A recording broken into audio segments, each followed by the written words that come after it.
नमस्कार। नमस्कार। आज हम भारतीय शेयर बाजार के इतिहास के एक बहुत चर्चित अध्याय पर बात कर रहे हैं, साल 2001 का केतन पारेख घोटाला।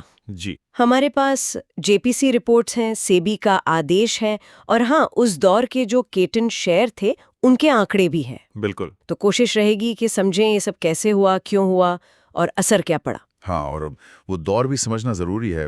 लेट 90s और 2000 की शुरुआत, आईटी, कम्युनिकेशन, एंटरटेनमेंट, मतलब आईसी स्टॉक्स का ज़माना था। एक ज़बरदस्त तेज़ी थी। हाँ, वो .com वाला माहौल था ना। बिल्कुल। हर कोई जल्दी पैसा बनाना चाहता था, तो सट्टेबाजी वो काफ़ी बढ़ गई थी। और इसी माहौल में एक नाम खूब चमका, केतन पारेख। मीडिया ने तो बॉम्बे बुल, पेंटाफो बुल जैसे नाम भी दिए थे।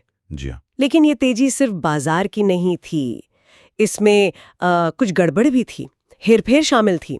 तो ये घोटाला आखिर हुआ कैसे? क्या था तरीका? देखिए, पारेख का तरीका कुछ चुनिंदा शेयरों पर फोकस करने का था। बाद में इन्हीं को K10 कहा गया। K10 कौन से शेयर थे ये? इनमें HFCL, ग्लोबल टेलीसिस्टम्स, जी टेलीफिल्म्स, DSQ सॉफ्टवेयर, सत्यम कंप्यूटर्स जैसे नाम थे। मुख्य तकलीफ थी सर्कुलर ट्रेडिंग। सर्कुलर ट्रेडिंग मतलब ये कि पारेख से जुड़ी कंपनियां या कहें कि एक ग्रुप आपस में ही इन शेयरों को भारी मात्रा में खरीदते बेचते थे। अच्छा। हाँ, तो इससे क्या होता था कि वॉल्यूम बहुत ज्यादा दिखता था, आर्टिफिशियल वॉल्यूम, और कीमतें वो आसमान छूने लगती थी। ऐसा लगता था कि इन शेयरों में बहुत भारी डिमांड है।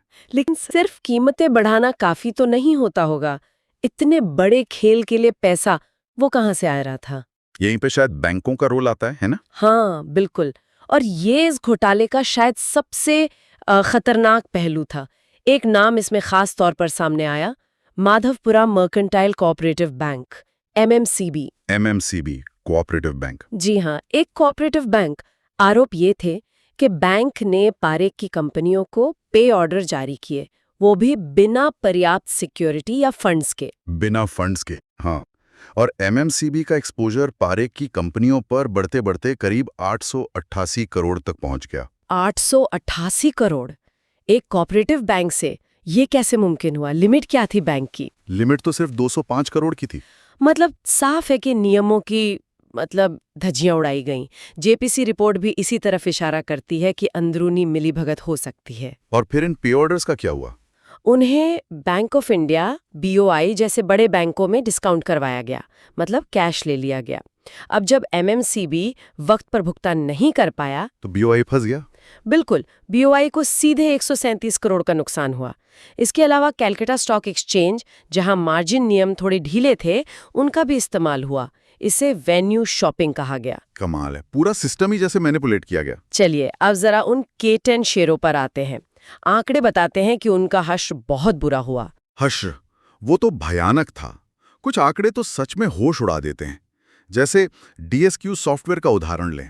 मार्च 2000 में ये शेयर 2621 रुपए के पीक पर था। 2600 से ऊपर? हाँ, और ठीक एक साल बाद मार्च 2001 तक ये गिरकर सिर्फ 212 रुपए पर आ गया। एक मिनट, 2631 से 212 रुपए, ये तो 90% से ज्यादा की गिरावट हो गई। करीब 92%, 91.9% की गिरावट सिर्फ एक साल में। अरे बाप रे। HFCL का भी हाल बुरा था। जनवरी 2001 में 1200 के ऊपर था और अप्रैल 2001 तक 165 के आसपास, मतलब लगभग 86% नीचे। उफ। ग्लोबल टेलीसिस्टम्स, वो भी अप्रैल 2001 की शुरुआत तक सिर्फ 5 हफ्तों में 65% से ज्यादा टूट गया। और बाकी K10 शेयर्स जैसे पेंटा मीडिया, सिल्वर लाइन, एफटेक, SSI, उनमें भी 50 से 85% तक की भारी गिरावट आई। आप अंदाजा लगाइए निवेशकों का क्या हुआ होगा। तो मतलब इन थोड़े से शेयरों की गिरावट ने पूरे बाजार में एक डर का माहौल बना दिया, पैनिक सेलिंग शुरू हो गई। बिल्कुल। K10 शेयरों का गिरना 2001 की शुरुआत में जो बाजार में घबराहट फैली, उसका एक बड़ा कारण बना। लोग डर के मारे अपने शेयर बेचने लगे। हालांकि आपने बताया कि कुछ कंपनियां बाद में संभल गईं। हाँ, ये भी सच है। जैसे जी टेलीफिल्म्स आज जील के नाम से जानी जाती है, सत्यम कंप्यूटर्स का बाद में टेक महिंद्रा में विलय हो गया, और रैम्बैक्सी, क्योंकि वो फार्मा कंपनी थी, उस पर आईसी शेयरों जितना बुरा असर नहीं पड़ा। अच्छा, तो इस पूरे स्कैम का, इस पूरी घटना का नतीजा क्या निकला? नुकसान तो जाहिर है बहुत बड़ा था। नुकसान बहुत बड़ा था और कई स्तरों पर था। आम निवेशक, उनकी तो जमा पूंजी चली गई, बैंकिंग सिस्टम पर भारी चोट पड़ी, एमएमसीबी बैंक दिवालिया हो गया, जीटीबी यानी ग्लोबल ट्रस्ट बैंक पर भी असर पड़ा, बीओआई को बड़ा घाटा हुआ। और stock exchange? Calcutta stock exchange में पेमेंट क्राइसिस हो गया। इसने पूरे रेगुलेटरी सिस्टम पर निगरानी पर गंभीर सवाल खड़े कर दिए। इतने बड़े झटके के बाद तो रेगुलेटर सेबी जरूर हरकत में आया होगा। क्या बड़े बदलाव हुए? हाँ, सेबी ने कई बड़े और बहुत जरूरी सुधार लागू किए। सबसे बड़ा कदम था बदला सिस्टम को खत्म करना। बदला? वो कैरी फॉरवर्ड ट्रेडिंग? हाँ, उसे जुलाई 2001 से पूरी तरह बंद कर दिया गया। फिर रोलिंग सेटलमेंट लागू हुआ। पहले T+5 था, जनवरी 2002 तक सभी शेयरों के लिए अनिवार्य हुआ और 2003 तक T+2 हो गया। यानी ट्रेड के 2 दिन बाद सेटलमेंट? बिल्कुल। इससे सिस्टम में रिस्क कम हुआ। रिस्क मैनेजमेंट के और भी उपाय किए गए, मार्जिन ज़रूरतें बढ़ाई गईं, प्राइस बैंड, सर्किट ब्रेकर, इन सब के नियम सख्त हुए। और साथ ही डेरिवेटिव्स मार्केट को भी बढ़ावा मिला। और केतन पारेख, उनका क्या हुआ? सेबी ने दिसंबर 2003 में केतन पारेख और उनसे जुड़ी कंपनियों पर 14 साल के लिए बाजार में ट्रेडिंग पर बैन लगा दिया। 14 साल का बैन? हाँ, और इस फैसले को सुप्रीम कोर्ट ने भी 2017 में सही ठहराया। सीबीआई ने भी आपराधिक मामले चलाए, कुछ में सजा भी हुई।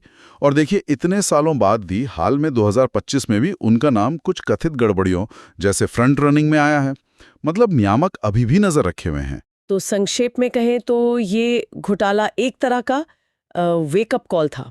इसने दिखाया कि कैसे बाजार की तेजी का गलत फायदा उठाया जा सकता है, नियमों को तोड़ा मरोड़ा जा सकता है, सर्कुलर ट्रेडिंग, बैंकों के पैसे का दुरुपयोग और अंत में नुकसान निवेशकों का और पूरे सिस्टम का। बिल्कुल। इसने न सिर्फ एक व्यक्ति या ग्रुप की धोखाधड़ी को उजागर किया, बल्कि हमारे बाजार के ढांचे की, हमारी निगरानी प्रणाली की कमजोरियों को भी सामने ला दिया। और इन्हीं कमजोरियों को दूर करने के लिए फिर बड़े सुधार करने पड़े। बिल्कुल। यहाँ एक सवाल मन में आता है और शायद हमारे श्रोताओं के मन में भी आएगा। आज टेक्नोलॉजी इतनी बदल गई है, नियम इतने सख्त हो गए हैं, निगरानी के तरीके इतने एडवांस्ड हैं। क्या आज के दौर में भी इस पैमाने का घोटाला मुमकिन है? ये सोचने वाली बात है। हाँ, ये सवाल तो हमेशा रहे।